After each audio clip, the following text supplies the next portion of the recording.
Good evening. Welcome to the first concert of the Embassy's Spring of Jazz concert series. The Spring of Jazz celebration echoes an appreciation of rich cultural traditions, respect for heritage, and support of global cultural exchanges, an appreciation that we share with Qatar, specifically with Education City and the universities hosted here. I want to extend my gratitude to Georgetown University for bringing Supernova to Qatar, and to our hosts, Qatar Academy and Education City. Your commitment to our community plays an essential role in enriching the cultural landscape and educating the next generation of jazz enthusiasts. As a proud New Orleanian, it's a privilege to be here today to celebrate the vibrant history of my state and the ongoing celebration of the original American art form. Jazz is not just music. It's an expression of hope and sometimes of pain. It echoes through the streets of New Orleans and now Education City. Jazz was born out of a fusion of cultures and emotions and symbolizes the spirit of resilience, improvisation, diversity, and freedom. This rich history of sharing our unique sound and spirit across continents is what makes events like this so profoundly significant. Multiple styles of jazz exist today, from the dance-oriented music of the 1920s big band era to the experimental flair of modern avant-garde jazz. This radically new genre of music, originally seen as socially unacceptable, grew into an expression of high art, and then grew into rock and roll, and grew into pop music. It is as knowable as Dave Brubeck's Take 5, and as unknowable and inscrutable and heartbreakingly lovely as the work of Miles Davis. African American women are often omitted from the larger narrative in the history of jazz. Black women musicians fought harsh stereotypes levied against their gender, race, and musical abilities. These women took to the stage, challenging the social and political landscape. Although we're here this evening to celebrate the contributions of Duke Ellington, we cannot overlook the impact of women like Mary Lou Williams, Ella Fitzgerald, Billie Holiday, or Sarah Vaughan. Fitzgerald, Holiday, and Vaughan, through their beautiful voices, their haunting voices. And Williams, a self-taught pianist, through her compositions and her musicianship.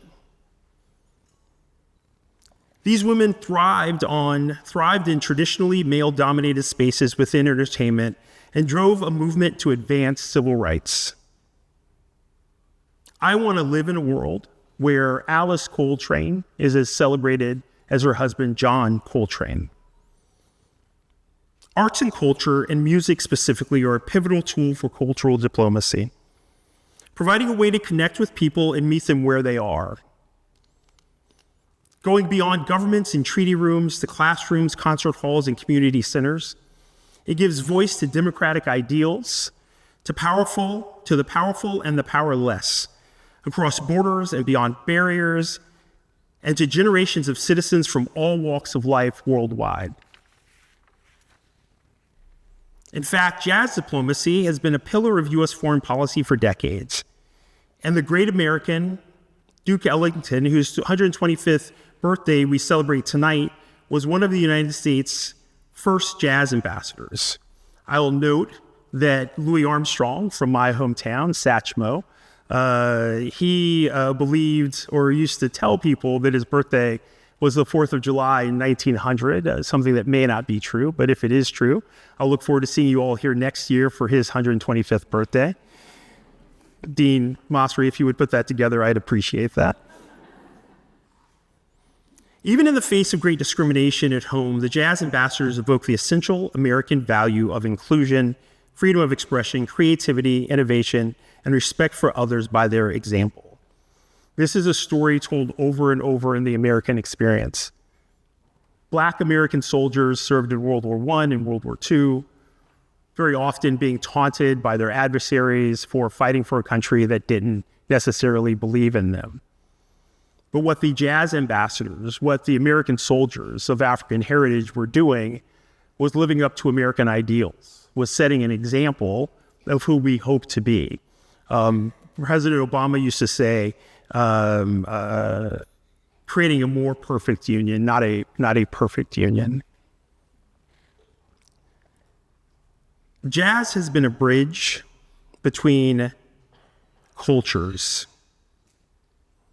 and a weapon to advance American values for over a century, as well as a vehicle to advance diversity and inclusion. This Spring of Jazz concert series, opened by Supernova, tonight's musicians, demonstrates that legacy. I am, as a person from New Orleans, always happy and ready to celebrate jazz. As I noted earlier, considered by some the only truly American art form. To talk about what jazz has meant for the African American community and for America itself is to point out that it has been an outlet. It has been a vehicle for expression. It has been a driver of our culture in the United States.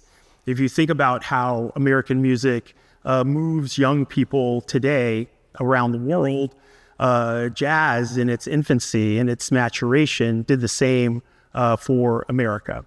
No longer just singers of songs, but musicians and artists and people who drove really progress in the United States.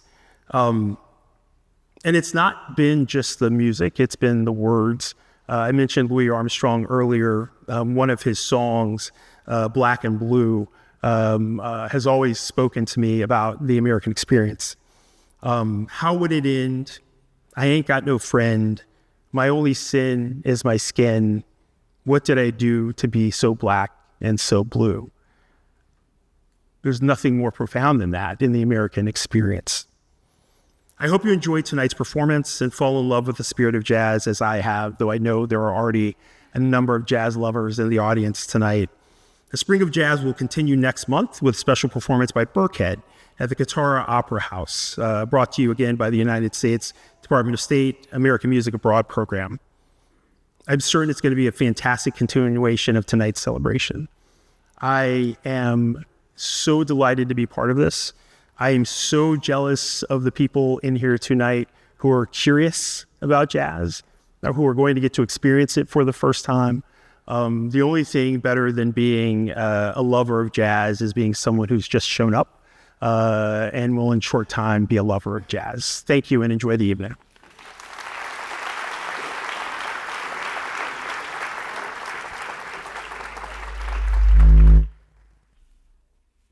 It's great. Thank you. Thank you, Ambassador Davis. Please join me in welcoming Georgetown University in Qatar's Dean Safwan Masri. Thank you, Tracy, and thank you, Ambassador Davis, for those wonderful words and for putting us in the mood and providing that incredibly important and rich context. The story of jazz is the story, to a very large extent, of Black America and its cultural production, but it's also, I loved what you said, it's the story of, I think you said, of joy, but also of pain. And some of the greatest jazz musicians of our time have really told stories in the music that they played and in the songs that they sang, and helped introduce America, and in particular Black America, to Americans and to the rest of the world. So tonight is not only about music, as important as that is, it's about history, and it's about a lot more. And I couldn't be happier that we're partnering with the US Embassy, with the State Department, when we think about culture, when we think about education, when we think about jazz. Those are the things that we celebrate and we're most proud of, and that intersect with one another. So I thank you for the partnership, Ambassador, and I look forward to many, many more partnerships. I'm always very happy to say, and I say it on your behalf all the time, I say His Excellency loves spending time at Georgetown University. I even go further, and especially when I want to tease my peers, the deans of the other universities of education city, and I say, he loves spending time at Georgetown the most. And I know how much our students and our faculty love having you and Patty there. So it's great that we're doing this together. And I feel like we're hosting a party together. We're co-hosting a party tonight. I do want to thank the US Embassy staff. You're all terrific, and we wouldn't have been able to do this evening without you. I want to thank also Dan Pardy from Qatar Academy for making the space available to us tonight.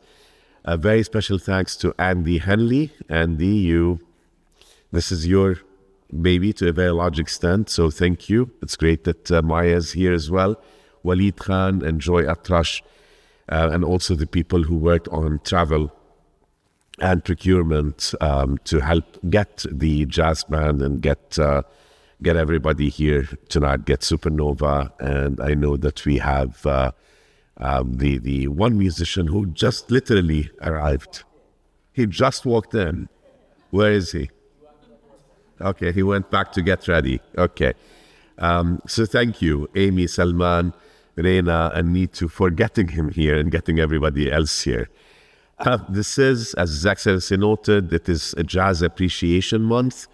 All of you know about, and many of you were at the jazz performance that we held with the Doha Jazz back in February as part of our celebration of Black History Month. Clearly, there is a huge appetite for jazz music in Doha, in Education City, so we hope this is the beginning of an ongoing tradition. As you've also heard His Excellency say, it's a milestone birthday for the late and great Duke Ellington, who was a genius, a pioneer, a force, and an immensely well-traveled and globally minded artist. On a personal note, as I think at least Your Excellency knows, a few years ago, about 8 years ago, before I moved to Doha, I moved from Chelsea in New York, where I had lived for a very long time, to Harlem, drawn to Harlem by the history of jazz and the enduring allure of jazz, from Ginny's Supper Club to Minton's Playhouse. The live music with Sunday brunch was very much part of what drew me in there. We want to hear the music, and we want to get you to listen to the music as soon as we can.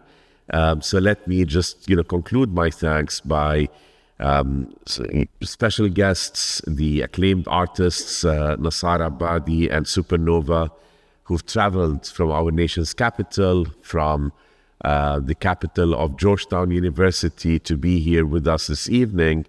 But perhaps my greatest gratitude is also to my colleague and friend, Dr. Maurice Jackson. Maurice is a member of the faculty at Georgetown University. He introduced to us this very special band and curated tonight's program, and we're going to hear from him in a second. Maurice is a scholar and is an activist and a former community organizer. He's an associate professor of history at Georgetown in Washington, but he's come here on 3 separate occasions, I think, to spend a semester teaching, and we hope that he will continue to do that. And I'm very delighted that he is spending the spring here with his wife, Laura. Maurice teaches in the History and African American Studies departments at Georgetown. He's an affiliated professor of music at Georgetown. He has many books to his credit. I'll mention just a couple of them. Let This Voice Be Heard, Anthony Benezet. He also has Father of Atlantic Abolitionism, and he's working on a book that will soon be published by Duke University Press entitled Halfway to Freedom: The Struggles and Strivings of African Americans in Washington, D.C. He's co-editor of the African Americans and the Haitian Revolution, also of Quakers and their allies in the abolitionist cause, 1754 to 1808, and DC Jazz, stories of jazz music in Washington, D.C.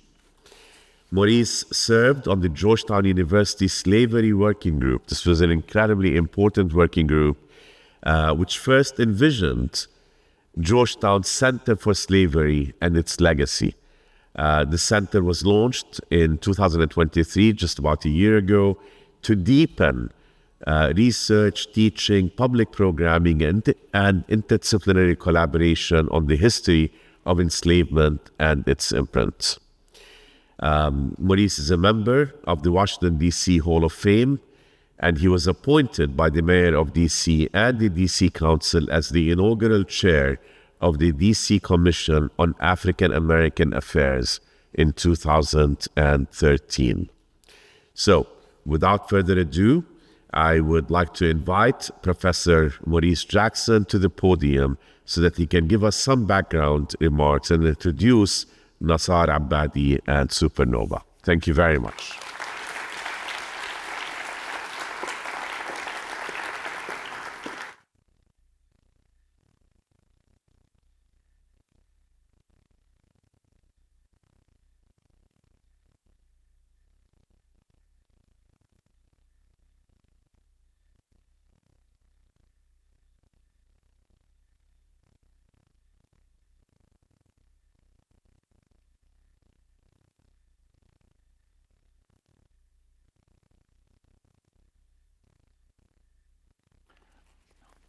Thank you, Ambassador and Mrs. Davis. Thank you, Dean Masri. Thank you all for coming out tonight. Thank you, Doga. Before he died last year, Tony Bennett was asked, what is America's greatest gift to the world? And he said 4 words: Louis Armstrong and Duke Ellington. And what he meant by that is, Ambassador told us that these were people who use music to better the cause of the world. Duke Ellington was born in Washington, D.C. in April 29, 1899. Like so many families, he was a middle-class family, but so many families in Washington, D.C., his family moved many, many times. Of course, Washington, D.C. was a very segregated town. Do you know today, 2024, Washington, D.C. is almost as segregated as it was 100 years ago. 90% of black students never go to school with a white kid. 90% of the white kids never go to school with a black kid. The bigotry was so haunting that Ellington, as he played, they formed this group, but he had to get to New York. All great musicians had to get to New York after he'd won a contest. He says New York, it was New York that filled our imagination. We were awed by the never-ending thrill of the greater music there. Harlem in our minds did indeed have the world's most glamorous atmosphere. We had to go there. And so in 1923 he did. And he stayed for 50 years, writing over 1,200 songs, suites, music. And some of those were Harlem Renaissance, Black Beauty, 1928, Symphony in Black, 1935, Echoes of Harlem, 1936, Harlem Afterchef, 1940. Perhaps his greatest, certainly one of his greatest accomplishments, came in 1943, where he wrote a suite called Black, Brown, and Beige, and it premiered at Carnegie Hall.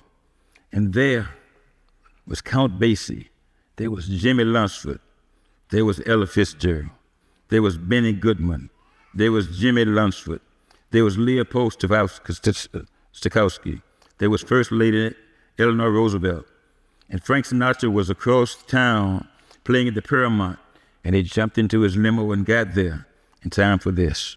There was Marian Anderson, there was Langston Hughes, there was Alain Locke, founders of the Harlem Renaissance. Tickets sold out in 2 weeks.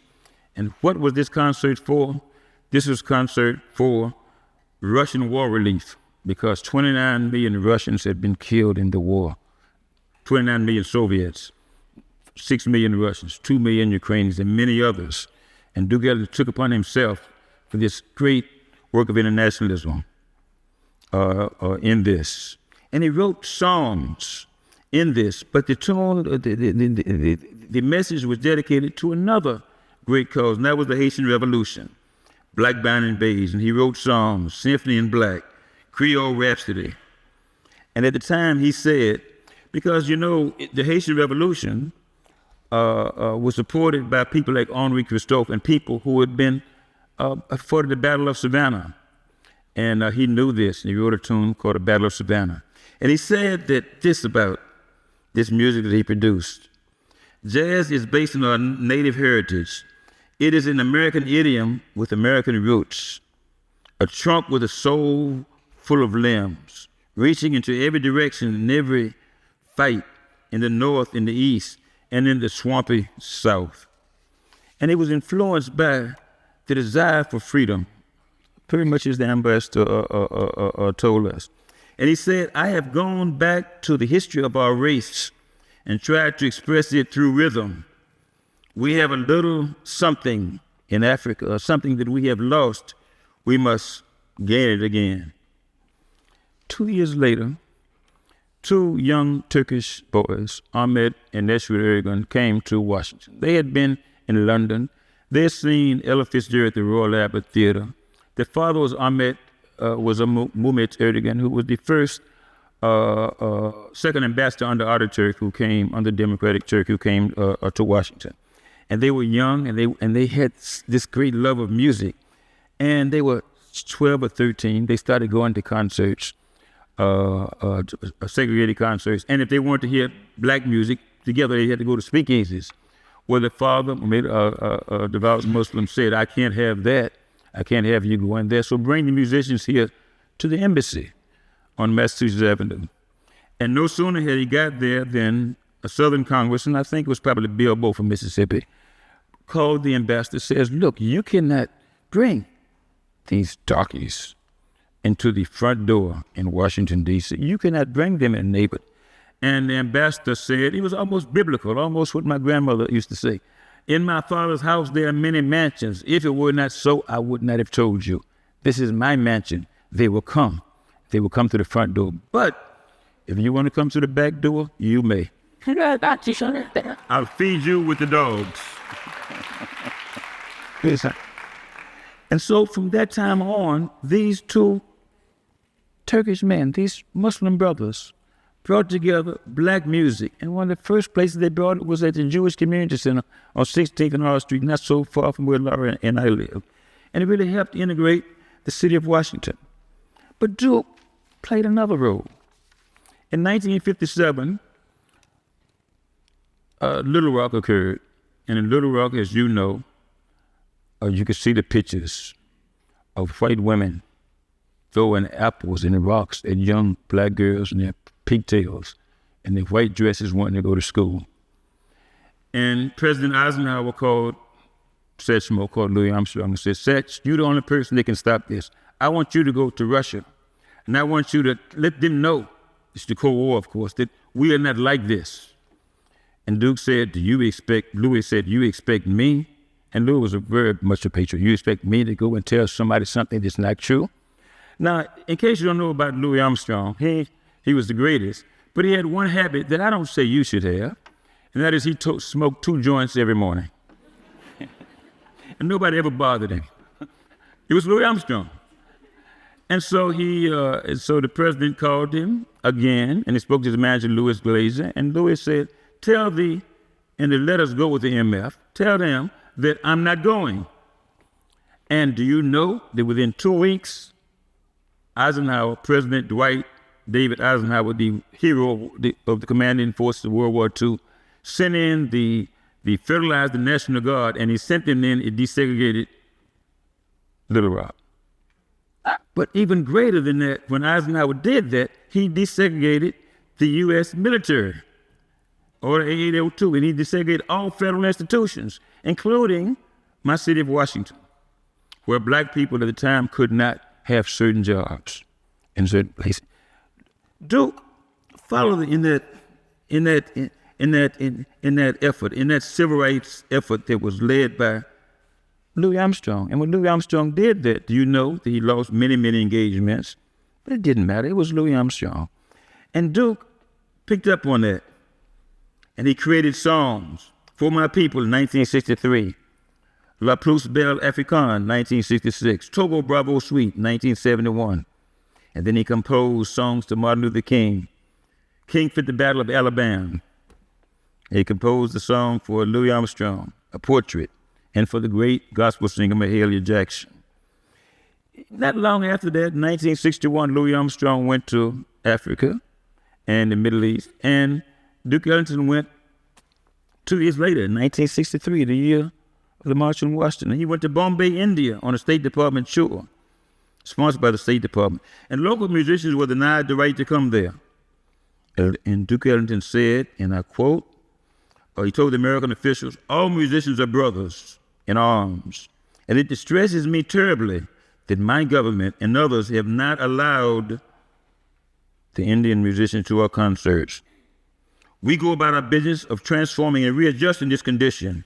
I insist that from now on, no matter where we are, no matter how limited the space, all musicians are to be admitted.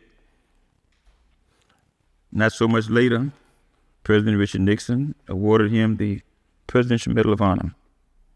And with classic grace, he said, and I think it's in the program notes, that out of all the places, there's no place in the world I'd rather be than in my mother's arms than to accept this great honor from the President of the United States.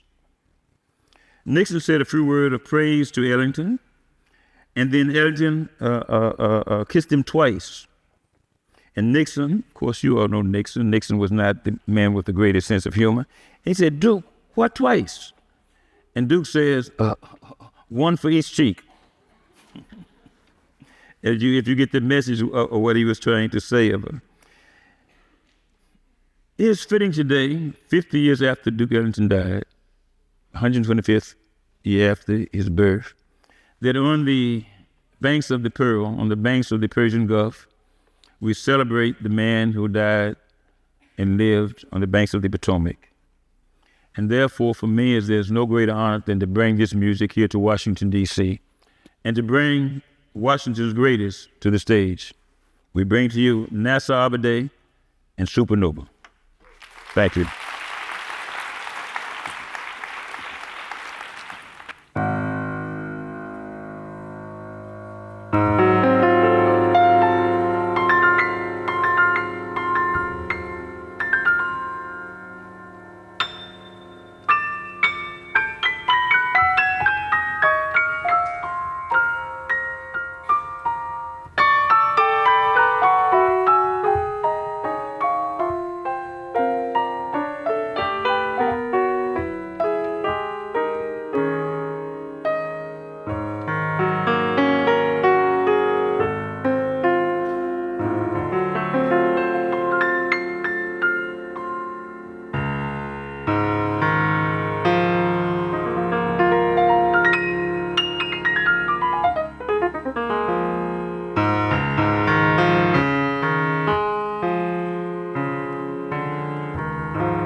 How are you all doing? I gotta have better than that. We came 13 hours flight all the way from Washington, D.C., and you're doing all right?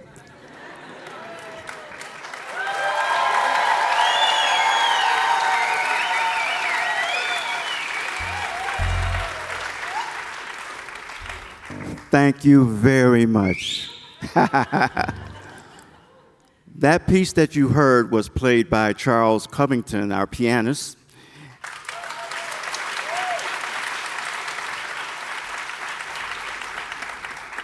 The first piece that he played was the single petal of a rose, which was part of a suite that Duke Ellington composed.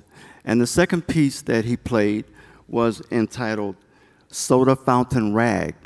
And it was the very first composition Duke Ellington composed at the age of 16.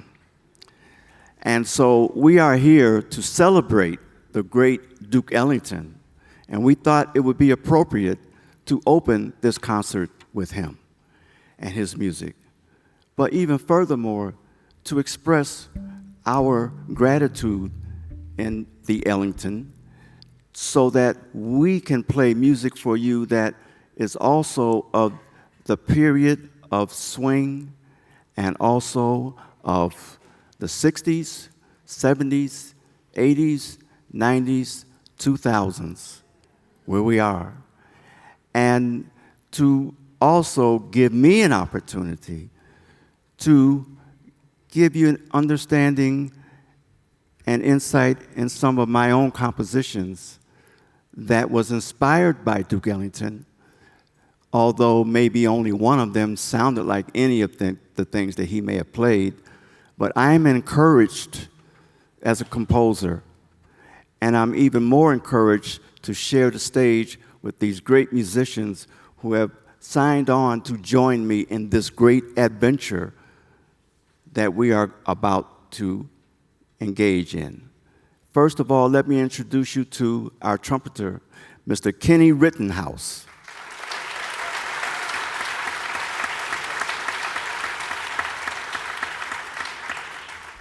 On tenor saxophone, Mr. Justin Mendez.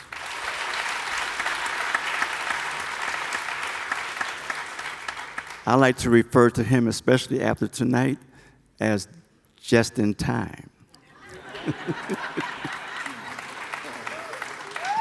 That is an inside. And I would also like to say of these two gentlemen that they are also a product of the U.S. military. Kenny is retired now. I think, right, Kenny? You're retired? Spent some years in the military. And Justin is now new in the Navy, maybe 2 years. You don't know what we went through to get him released to play this concert. So you really should enjoy him.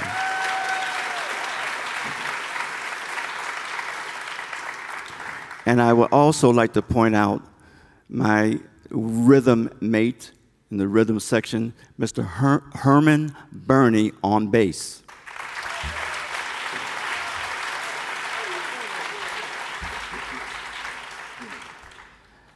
And my name, of course, is Nasar Abadey, and we are going to play some very, very interesting music for you, and we hope that you like it.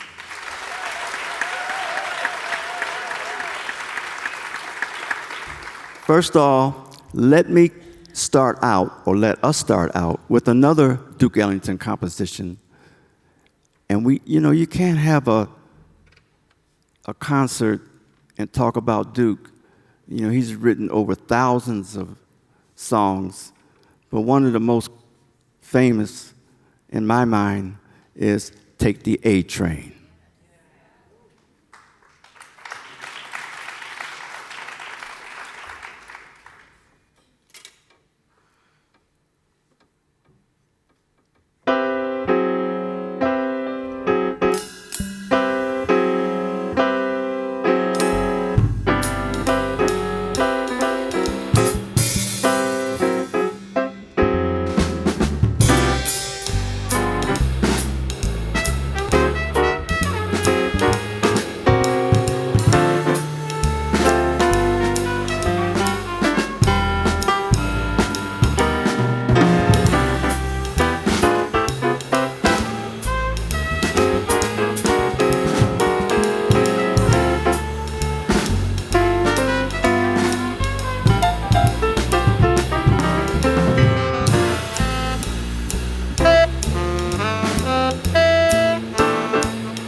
Thank you very much. That was one called Sacred Space. And any composers in the house? Raise your hand. Let me hear you clap. What? Come on, come on. There you go. I'm speaking to you on this point. Do you know those times when you sit down to the keyboard and you start to compose or you just start to play and the song just comes to you in its entire form? This next song is a song that did that with me. Before we go on, let me first say that this last song that you heard, Sacred Space, was similar to that. But the bridge part is something that came to me a year later. And I said, why don't I combine the two? And that's how Sacred Space came up. But Sacred Space is that place that all of us have spiritually, where we can go to where no one else knows what's going on but us. It's a place that everyone has that is sacred to you, where you have all of your things that you can store away, and when you need to pull them out, you just pull them out. That's right. You hear that? Yes. Yes. I acknowledge you. Yes. You have your own space too. You dig? All of us have to relate to that space. And it is sacred. Because when we're interrupted, we have, we furl our feathers, so to speak. We have to remember that we live in a world with other people, and we have to share with other folks. So we're pulled out of that space. But we should always find a time, any time in the day, to go to that space. It's a creative space. It's a space where you find things that you put together and they become something, like a book, like music, like art craft, working on your car, designing your lawn outlay, stroking your mate, your wife or your husband. It's a personal place that sometimes you share with others, but you have to let others know that is sacred to you. And they know that. And when they get it, they're really apprehensive about approaching you because they can see when you're in that space. Please allow each other to have that space. Please. Because if you don't, you have things happen around you and they start to spread out around the world and they become very violent. That's what happens when people are not able to associate themselves with their space. So let's do that, please. Now we're going to move on to this next song, Eternal Surrender. Is the song that when I sat down to the piano, this song came out in its entire form. I was amazed. But my father was ailing at the time. He was on his deathbed. And I dedicate this song to him. And I'll let you know that there are times when you can create art. It can move people to such an extent that they will let you know how much it moves them. Several times I've been approached about this piece of music, and they've come to me with tears in their eyes because this song has become an anthem for loved ones who have left here, this earthly plane, and have gone on to the next plane. And they are safe in an eternal place because when you leave here, you have to surrender. and it's eternally. And we have to also love them eternally. And that's why this song is called Eternal Surrender. I wrote it for the loss of my dad, and now for the loss of my mom, and now for the loss of those who have been important to us. And so this song has become an anthem, like I said, for those who we've all lost. Think of them. Hope you like it.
thank you. I always get emotionally charged playing that song. And I hope that some of you were able to connect with the memory of a loved one that you've lost and loved and are still connected with. This next song is a song that I composed for one of my former professors. You can't play a jazz concert without playing the blues. Thank you. And I take from your applause that you've been waiting for blues all night. So here it is. It's called Blues for Calvin, and I like to call it Blues with a Bridge. Weren't you leaving and then you came back? He was really waiting for a blues. If I had played a blues, or should I say, if we had played the blues on the first song, he wouldn't be thinking about leaving now. That tells me a lot. Thank you very much. You're going to stick around for the blues. And isn't that something? You know, the blues, if I could speak a little bit about the blues, no one in this audience can speak more about the blues intellectually than the great Dr. Maurice Jackson.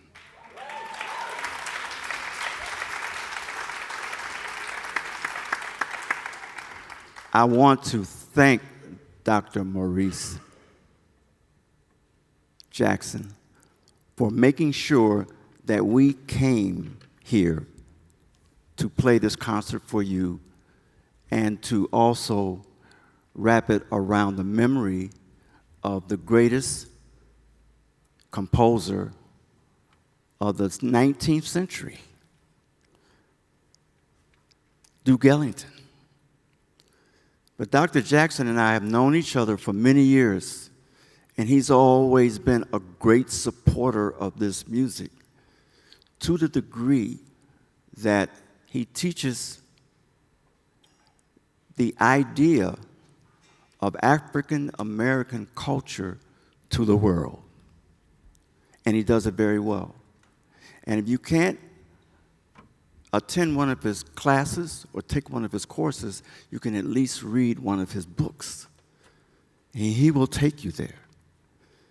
I teach at the Peabody Conservatory or the Peabody Institute of the Johns Hopkins University.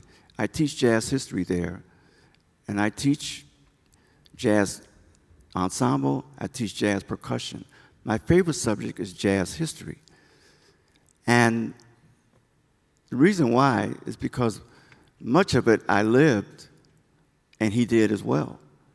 And on one occasion, on building or helping me to build a online jazz course for Peabody, I brought Dr. Maurice Jackson in for an interview. We did a live interview, and out of all the interviews I had that is online, his was the most interesting because we got deep into what we like to refer to, deep in the bush. I hope you know what I'm talking about. And so the blues, for me, everything is the blues. There is no difference. The blues began in Africa. However, it wasn't until 1914 that W.C. Handy wrote a song that was formed as a 12-bar blues, and that became the standard of what we hear today as the blues. But before that, the blues could be one chord. Yeah, baby. On and on and on. On and on and on. on and on and on. So the blues is a music that we put all of our energy into. It can be, ooh, baby, or it can be, ooh, Jesus. It can be whatever we want it to be and say whatever we want it to say. It is not sad. It's just that the blues use, if you know music, and I'm going outside of what I usually do, but when you know music, you know that you flat the third, you flat the fifth, and you flat the seventh, and you've got a blues scale. It's no different. It's just another scale. But something about the blues, when you play this music, people can be cocktailing, they're drinking, sipping, whatever they want to sip, and they're eating hors d'oeuvres, or I like to call horse devours.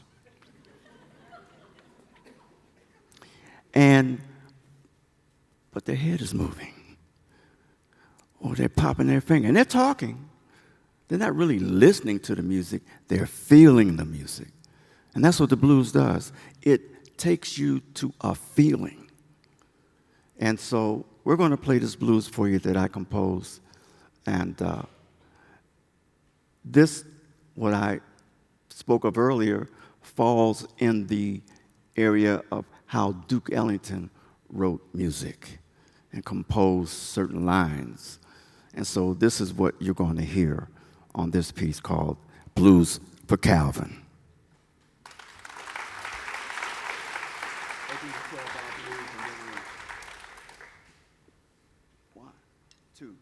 One, two, three, four.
Thank you, thank you, and thank you so much.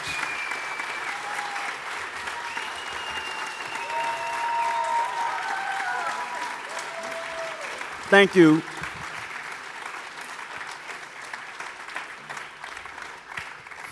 I want to take this opportunity to expressly thank the folks who are responsible for us being here. You don't know what we went through over the last few months to get this concert going. I want to thank you.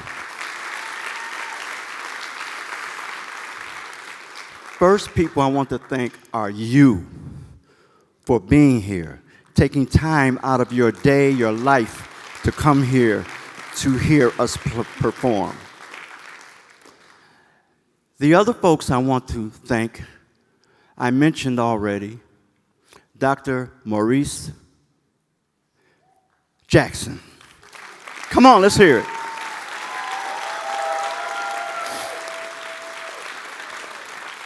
Thank you so much. I want to also thank a person who I met over the last few months and have laid eyes on him for the first time yesterday. And his name is Andy Henley, sitting right here.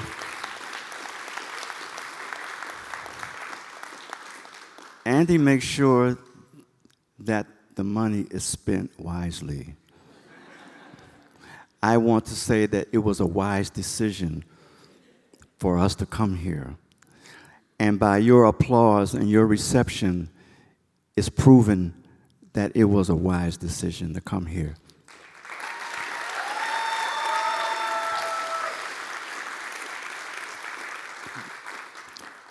Forgive me because I'm all caught up in my emotions, because you don't know. My eyes are watering. I'm not crying, because when I play hard like that, I keep my eyes closed, and when I open them up, they're burning. And that's what you see coming out as the result of that.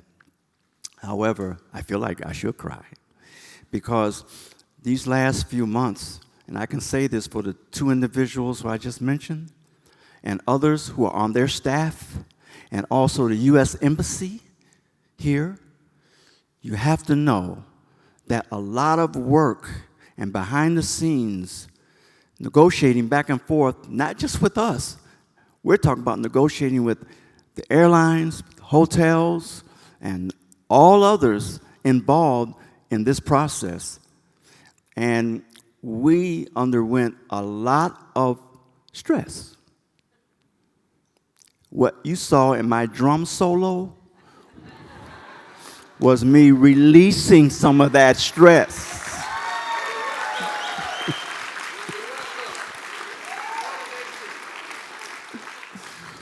So it is true that music, and in my case, especially jazz, will heal you. You can be healed by music, because music are sounds and frequencies that affect the human body and everything else in its path. Music, sound reinforcement, heals the body. There's a few people talking about that now. And now they want to make a big thing out of it. John Coltrane, my favorite musician, was the first one I ever heard say that. That music is a healing force. And he says, I want to be that force that brings on the sounds that can heal the human body. When I heard that, I said, really? Guess what I did? I threw the drugs away. You know, there's drugstores all over the place. An alien come down here, and they say, and they're doing drugs, right? And they say, oh, look at there, man, there's a drugstore on the corner. I got rid of the drugs when I was 26 years old. Yeah, thank you. And For those who of you are studying medicine, I had Bell's palsy. You know what that is? With me, it was the right side of my face paralyzed. Couldn't close my eyes. Couldn't like this. Thought I was having a stroke. I was 26 years old. I went to 3 doctors. The last doctor told me, there's no cure. That's what the other 2 doctors said. But he said, I would suggest to you that you get your rest, you drink a lot of water, take vitamin B complex, and become a vegetarian. Yeah, I've been a vegetarian ever since. I will celebrate my 77th birthday on Friday.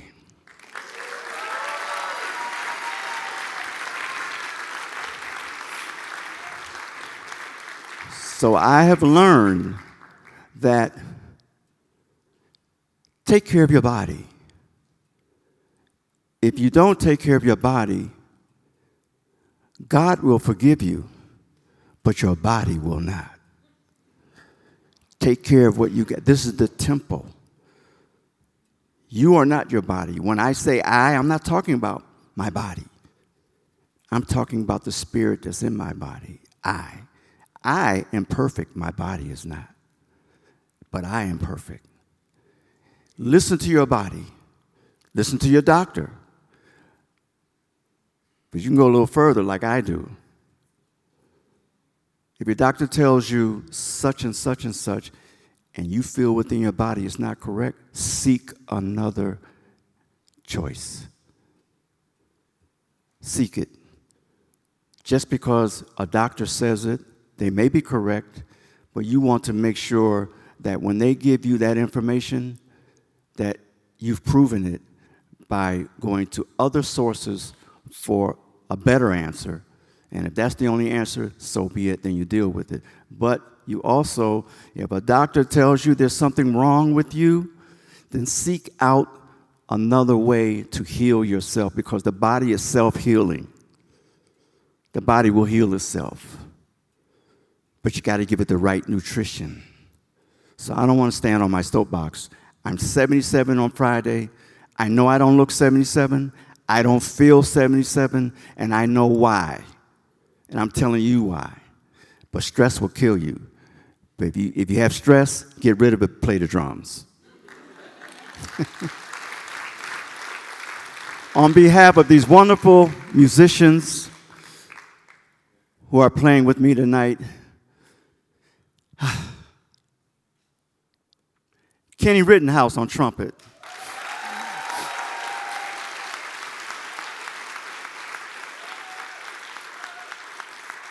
Two of our very wonderfully equipped servicemen who help to protect our country. And guess what? They decided to do it with music. They don't carry a gun. Yeah. Justin Mendez on tenor saxophone.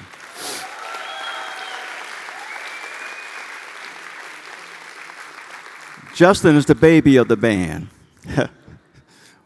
But believe me, just because he's the baby doesn't mean that we have to get him out of trouble all the time. He stays out of trouble. He's a very fine young man. And we've been exposed to each other for the last 2 years, a year and a half. And anytime I can get him for anything, he's my first call. Because he'll give me whatever I want. On piano, Mr. Charles Covington.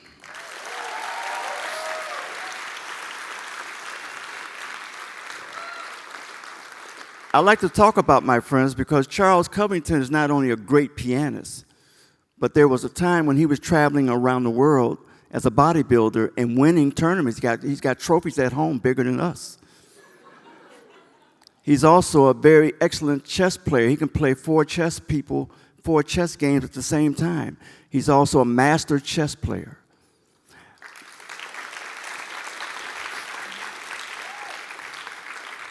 He's also a master magician.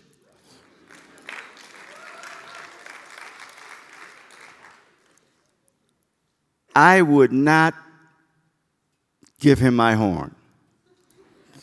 Because it might disappear. Really, it'll disappear. And he'll bring it back. I'm really.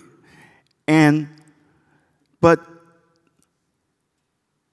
Mr. Covington, 83?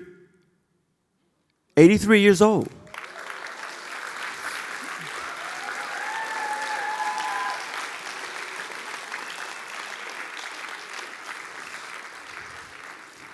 And he's a pescatarian.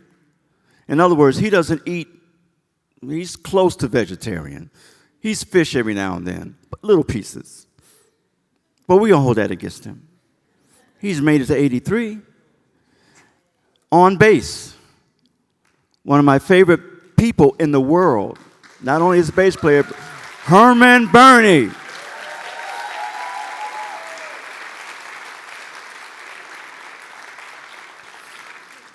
Don't think that I had to drag these people out the house to come all the way here to play for you.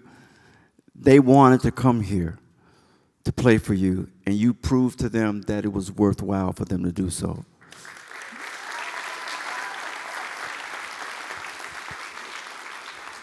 My hat goes off to you all, and if it's worth anything, this trip that we made is probably the first trip of many. We will be back. I would love to come back. And we want to do more because this music and this history, you know, the world is living off of this history. The world is living off this culture. The world is living off this music. Rap is everywhere. And it's in places I don't even want it. But it's everywhere. But it's part of our music. And there's a lot about it that we want to share with you for you to understand more about it. Just by not listening to it, but understanding what is in the background of this music, what is the foundation of this music, and how is it acculturated in world culture.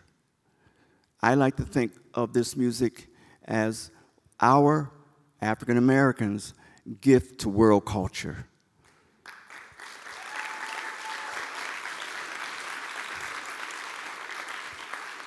So we will see you soon, I hope, sooner than later.